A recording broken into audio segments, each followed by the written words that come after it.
Bonjour tout le monde, j'espère que vous allez bien. Alors dans cette vidéo, je vais vous montrer comment faire pour calculer un coût spécifique. Une notion qui peut tomber le jour J au bac en management, sciences de gestion et numérique.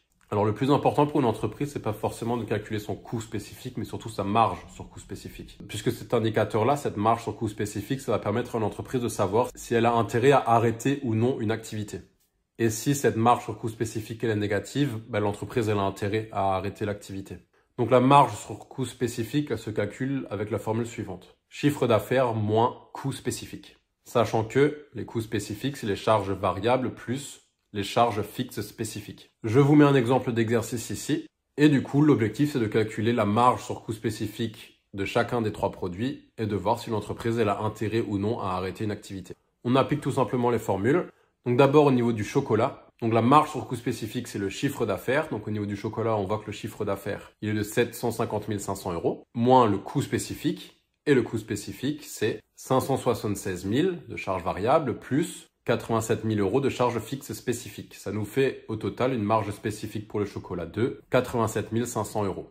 On fait la même chose pour les bonbons. 391 000 euros de chiffre d'affaires moins le coût spécifique qui est de 249 000 euros de charges variables plus 54 000 euros de charges fixes spécifiques. Donc la marge sur coût spécifique est au total de 88 000 euros.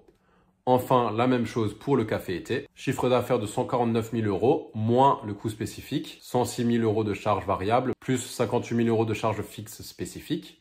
Ça nous fait une marge sur coût spécifique de moins 15 000 euros. Donc pour conclure, les activités chocolat et bonbons permettent de couvrir les charges fixes communes de l'entreprise puisque la marge sur coût spécifique elle est positive pour ces activités-là. Donc c'est très bien pour l'entreprise. Par contre, l'activité café été, on avait une marge sur coût spécifique qui était négative à moins 15 000 euros. L'entreprise, elle peut donc se demander si ça serait pas plus intéressant pour elle d'arrêter cette activité-là. Cette réponse, elle est quand même à nuancer parce que si l'entreprise arrête l'activité café été, qui du coup n'est pas très rentable pour elle, ça peut aussi lui porter préjudice parce qu'il y a peut-être certains clients qui viennent pour acheter du chocolat et des bonbons, mais qui aiment bien en même temps prendre un café et un thé. Si ce produit-là n'est plus proposé, peut-être qu'ils ne viendront plus non plus pour le reste des produits.